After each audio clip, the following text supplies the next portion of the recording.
Hey y'all, I got asked a really good question about how to make a luxury handbag purchase guilt-free. Obviously, I haven't done so.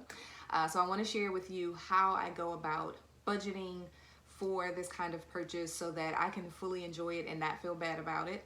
And I'm also going to pair that with a couple of other tips in general so that if you have never made a luxury handbag purchase, these are some things that you can do in preparation for that. So let's get into it.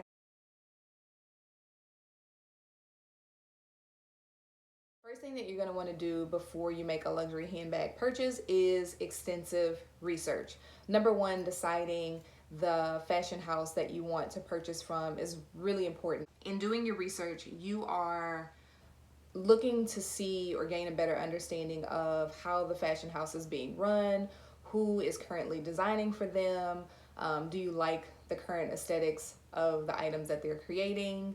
You want to definitely pay attention to any changes with design and price. Design wise, Louis Vuitton, for example, may release a very popular item and they may continue to manufacture it for a couple of years, and then suddenly the design changes drastically, which means that if you liked the previous design, the only way to get your hands on that item is to purchase it from someone else, a reseller, a personal shopper, a consignment shop.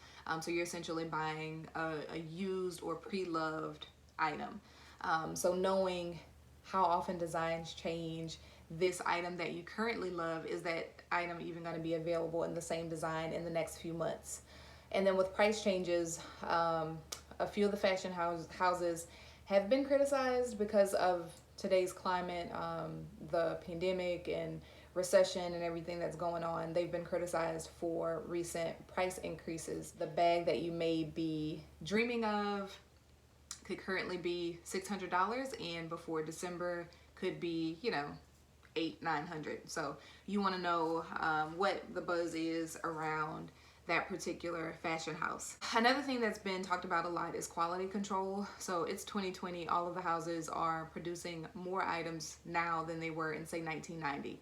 So there has been some criticism toward, just the overall quality, things being brass, whereas now they're just plated items, just overall attention to detail, stitching, things like that. So it depends on how nitpicky you are. And I say if you're spending that much money on something that you plan to keep for as long as you can keep a luxury handbag, then it's okay for you to be picky. Lots of people who are sharing their opinions, especially on YouTube. So I would say YouTube the item that you're thinking about purchasing and see what the reviews are on that item before you go out and make that investment. So quality control, design and price changes, overall stock. I didn't realize this before I made my first purchase. I just kind of thought you see a bag that you like, you save up your money, you go on the website or you go to the store and you buy it, and that is not the case. So understanding how often items are in stock, if the bag that you're looking for, and this is a good example of that, is the bag that you're interested in purchasing even available? If it's not, is it going to be made available? If so, when and in what quantity? All of those things are really important. If it is a hard to find bag, there's a good chance that you're going to end up spending a little bit more to purchase it from a reseller. I know this item in particular, I was told a few weeks ago that there were only about 20 available in the entire country. And I know of hundreds of people who are looking for it. So make sure that you are managing your expectations and not possibly getting your hopes up for something that may not manifest in your timeline. To that same point, figure out who's even selling the item or the purchasing options that are available to you. Chanel, for example, you cannot purchase a Chanel handbag online unless it's from a reseller or a personal shopper or consignment shop. If you want a Chanel handbag from Chanel, you can't get it online. You have to go into a Chanel boutique. I live in an area where it would be quite a drive for me to get to Chanel, so that's not happening. Whereas Louis Vuitton, I can get on the website and purchase an item and have it shipped to my home. How accessible is it? What's the quality control around this particular item, and where can I purchase it from? So after you do your research, you're going to want to set a purchase date. When are you wanting to have this item by? And that's largely for budgeting reasons. and also just overall availability. So if you know based on your budgeting and whatever else you have coming up that it's going to take you 6 to 9 months to get this item, that's really important to know, because you want to do some research to make sure that the item is available in 6 to 9 months, that it won't be discontinued, that the design won't change, so on and so forth. And then we get into your budget. So there are two things that I use personally for saving in general, but especially for my own personal purchases, is Acorns. So Acorns is primarily for investing. You can download the app and connect it to your debit card, but what it does is it allows you to round up. So every time you swipe your debit card, let's say for $4.50, Acorns will round up to $5 and take that 50 cents and put it aside. Because it's primarily used for investing, the idea is that the money that's being put aside, once you've built it up, you can go ahead and invest it in stock or your retirement or whatever. But I use other platforms for my stock investing, so my Acorns is really just a savings account. And you also have the option to put in a few dollars on whatever frequency you want. So in addition to me using the roundup function, I deposit, at one point in time it was $10 a week, and then it went down to $5 and then back up to $10 for a little while. But I just kind of do it based on, for me, the idea that when I was going into the office, now I'm working from home, but when I was going into the office, I was going to eat out with my colleagues pretty frequently. And so my train of thought was, if I could spend $20 a couple times, 2, 3, 4 times a week on eating out, then I could put away $5 or $10 into my Acorns account. So every Wednesday, I think it would deduct the $5 or $10 in addition to the roundup. So what that did was, over the course of several months, every time I swiped my debit card, a little bit went in. Every week, my weekly allowance amount went in. And so I ended up saving several $100s just based on me doing the things that I was gonna do anyway. I like that idea because the roundup is so small, and even $5 a week, it's so small that you don't notice that it's putting a huge dent into your checking account or into your budget. And it's small enough that you forget about it, but big enough that over time it makes a pretty hefty savings. So I really loved Acorns. At one point in time, I completely forgot that I had automatically set the roundup and weekly allowance to happen. And when I went in and checked, I had hundreds of dollars more than I expected to see. So that was a very pleasant surprise. I save based on the mindset of out of sight, out of mind. If I can forget about it and it can just build even slowly over time, for me, that's better than very drastic savings amounts coming out at a time. So love Acorns. The other thing that I use for that same reason is online Goldman Sachs accounts.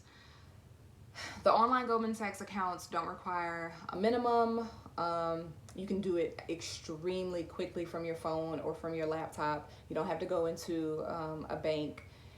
What I like about it, again, is that it's not easily accessible. So because it's an online account that doesn't come with a debit card, you can't very quickly and easily pull out of it. If you even want to transfer from that online account into your banking account that you have a debit card for, it still takes a few days. So it's not instantaneous at all. So again, out of sight, out of mind. I'm a salaried employee in higher ed, so I get paid once a month, which I love. I get paid the last day of the month. So by the first, or within the first couple of days of the month, I've paid all of my bills and I pay myself. Everything's auto drafted. It goes where it's supposed to go.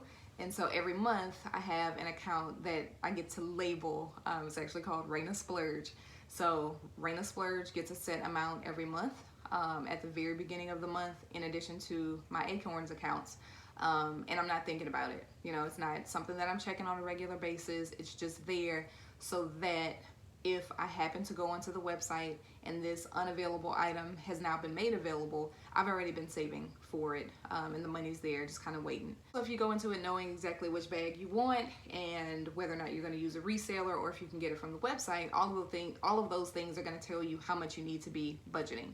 So setting that date, figuring out where you're going to purchase from, allows you to determine how much needs to be going into my Acorns account, or how much do I need to be putting into my Goldman Sachs accounts, so that I'm ready to make my purchase when I want.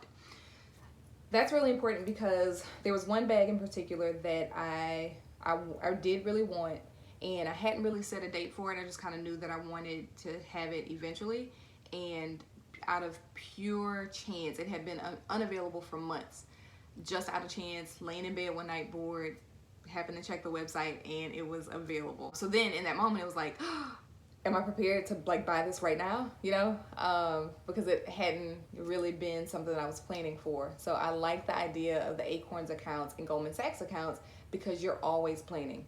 You ain't got to get ready if you stay ready, right? So if the money's already going into those accounts, if you happen to check the website, or you follow someone on social media who, and lots of people do, they'll put out this post that says, you know, such and such item is placed in cart or available for purchase. And so everybody just scrambles to get to the website to hurry up and buy it as quickly as they can. So by having designated areas that you can't see or easily access, where money is slowly being put into, if that day comes where this item is suddenly available to you, you want to be able to get your hands on it ASAP.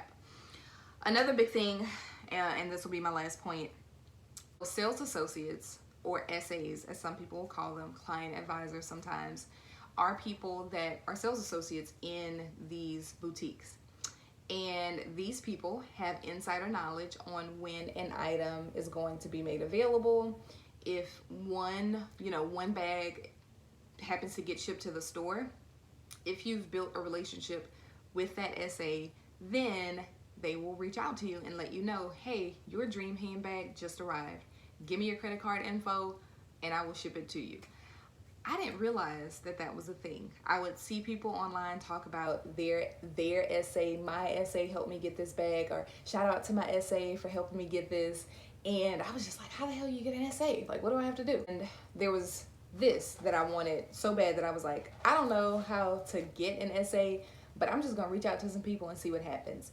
And I reached out to them, or to several. I want to say, I think I may have messaged like 6 client advisors. And at the time that I purchased it, I was told that there were only 20 in the United States. If you live somewhere where you can shop frequently or build a relationship with someone in the store, then that relationship gives you easy access to certain items. So all that to say, do some extensive research, set your date, and pick whichever avenue feels most comfortable to you for saving and budgeting. For me, hands down, out of sight, out of mind accounts that allow me to put money into it every month that I can't easily take money back out of, so that when the item becomes available, or my SA tells me, you know, hey, I have this item in store, are you ready to purchase? The money is already there and allocated specifically for that reason. So I would be more than happy to answer any questions that you have. Like I said earlier in the video, I've made some mistakes, learned some things, so I'd be more than happy to share. But overall, I think that every woman should have at least one thing that she has always wanted and is able to secure and enjoy. So planning for it, making an informed and responsible purchase makes it that much sweeter. So happy shopping.